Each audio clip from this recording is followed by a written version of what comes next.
Bien le bonjour chez vous, téléspectateurs de la Voix Sainte TV. Démarrons ce flash en Côte d'Ivoire, précisément à Abidjan, où le vendredi 22 septembre 2017 a eu lieu la 3e édition Jésus Solution Night au Parc des Sports de Terrichville, au cours de laquelle le pasteur Mohamed Sanogo a introduit en invitant l'Assemblée à contempler la face de Dieu.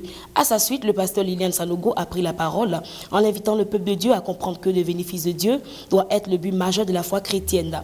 Moments de prière et déclarations prophétiques ont été quelques points saillants de ce programme, avec l'intervention tant attendue du pasteur fondateur de l'église Vase d'Honneur, Mohamed Sanogo, qui a par ailleurs annoncé que c'est Haïti qui accueillera du 5 au 12 janvier 2017 la prochaine campagne d'évangélisation internationale. Les 1er et 2 septembre 2017, la localité de Bonois, située au sud d'Abidjan, la capitale économique de la Côte d'Ivoire, a accueilli le séminaire du groupe de presse La Rédemption, et ce, à l'initiative de la haute direction du groupe. Ce séminaire, qui avait pour thème la redynamisation du groupe La Rédemption, a été présidé par le président directeur général du dit groupe, le révérend prophète des nations, Guy-François Ablé.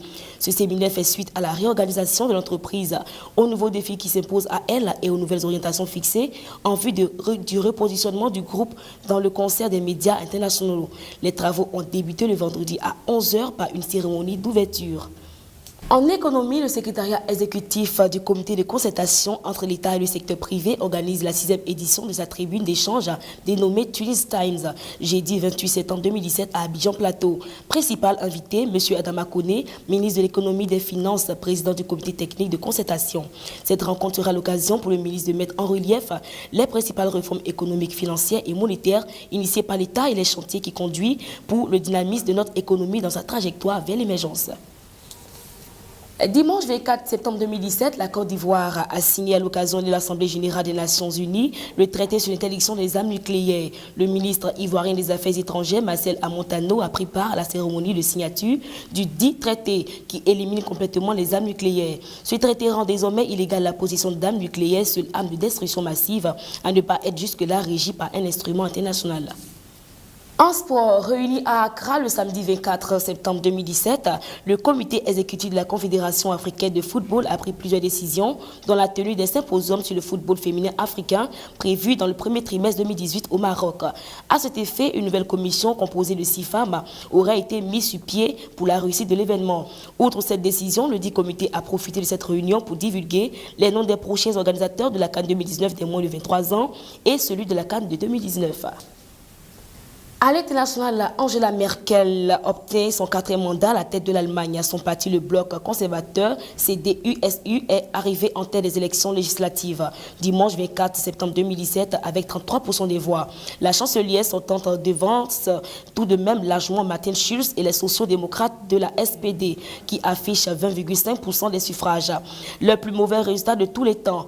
En 3e position arrive le parti alternatif Für Deutschland, crédité de 13%, qui devrait être le premier parti d'extrême droite à accéder à Bundestag depuis la fin de la Seconde Guerre mondiale. La chancelière a également chaleureusement remercié ses électeurs et ses équipes avant de mentionner brièvement ses priorités. À partir du 18 octobre 2017, les Tchadiens ne pourront plus mettre le pied sur le territoire américain parce que le Tchad est visé par le décret migratoire validé par Donald Trump. L'annonce a été faite dimanche 24 septembre 2017 au soir par la Maison-Blanche. En cause, des manquements à la sécurité sur leurs voyageurs et un manque de coopération avec les États-Unis. Le Tchad est sur la liste noire américaine au même titre que la Syrie, la Libye, l'Iran, la Somalie, le Yémen et nouvellement la Corée du Nord et le Venezuela. Le président français Emmanuel Macron était présent lors du colloque organisé à la mairie de Paris sur les 500 ans du protectionnisme les 22 et 23 septembre 2017. Outre un contact physique rapproché avec les participants, il a donné un discours particulièrement apprécié.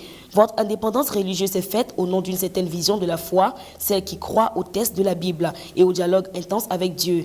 C'est ce que la République vous souhaite et que la laïcité protège. Pour le président de la République, la laïcité n'est pas la négation des religions, ni la dilution des croyances, mais la capacité à faire dialoguer les religions dans un débat fécond. C'est pourquoi il a demandé aux protestants d'être présents dans les débats politiques actuels autour de l'Europe, du climat, de la politique migratoire et de la révision des lois de la bioéthique en 2018. Le flash de ce jour prend fin ainsi. Demeurez bénis de Jésus. Au revoir.